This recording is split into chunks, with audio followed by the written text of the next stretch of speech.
प्यारे बहनों और भाइयों, मेरा नमस्कार स्वीकार हो। देखो, आज हम आपके लिए अध्यात्म क्षेत्र में बताएंगे कि परमात्मा का स्वरूप कैसा होता है। तो ध्यान दे करके सुनिए कि महाचिन्मय होने से यानी महाचित्त प्रचुर होने से जो अस्थूल अस्थूल आदि धर्म वाला है, फिर भी अज्ञानी लोगों की दृष्टि में पाषाण की तरह स्थूल है, जो अजड़ होता हुआ भी जड़ की भांति अंदर स्थित है, वह परमात्मा का स्वरूप है। जैसे मान के चलिए, आपको ज़्यादा क्या कहूँ, लोहा काष्ठ पत्थर, आपको ये लग रहा है कि इसमें परमात्मा नहीं है, इसमें चेतन नहीं है, लेकिन इसमें चेतन है और ब्रह्म है और परमात्मा है। ये अज्ञानियों को ऐसा लगता है। ज्ञानी जानता है कि परमात्मा सर्वत्र रूप से सभी वस्तुओं में, जड़ और चेतन में मौजूद होता है। तो यानी आदिभूत और आदिदेव और अभ्यांतर यानी अध्यात्म, जो पदार्थ प्रसिद्ध हैं उनमें युक्त संपूर्ण जगत, जिसमें अध्यात्म तादात्म संबंध को प्राप्त कर सत सत इस प्रकार की व्यवहार योग रूप स्वरूप सत्ता को प्राप्त होता है, वह परमात्म का स्वरूप है। तो मेरा कहने का मतलब यह है कि जहाँ जहाँ आपको ये सत्ता दिखाई देती है या असत्ता दिखाई देती है, इसमें जड़ और चेतन, इन दोनों में परमात्मा मौजूद है। वो ऐसी कोई जगह नहीं है कि जड़ और चेतन में ना हो।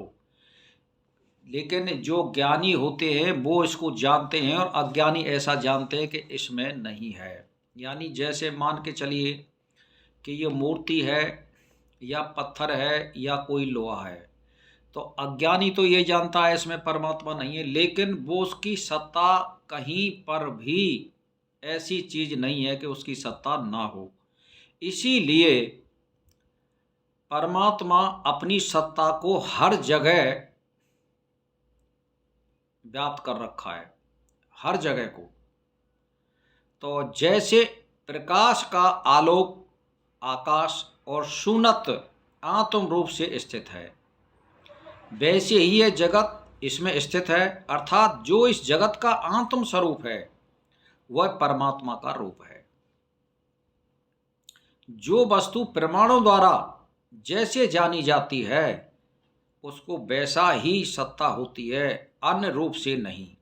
यानी ब्रह्म तो प्रमाणों द्वारा जाना नहीं जा सकता है, अतः वह सद्रूप है। वह निश्चय कैसे किया जा सकता है? जगत प्रमाणों द्वारा सत रूप प्रतीत होता है, वह असत है, वह निश्चय कैसे किया जा सकता है? इस प्रकार आपकी शंका का हम समाधान करते हैं और आपको बता रहे हैं कि वो सद्रूप है, यानी उसका उदाहरण हम नहीं दे सकते। उसकी सत्ता सब जगह मौजूद है और उसकी सत्ता नहीं भी है, यानी वो अदृश्य रूप से मौजूद है।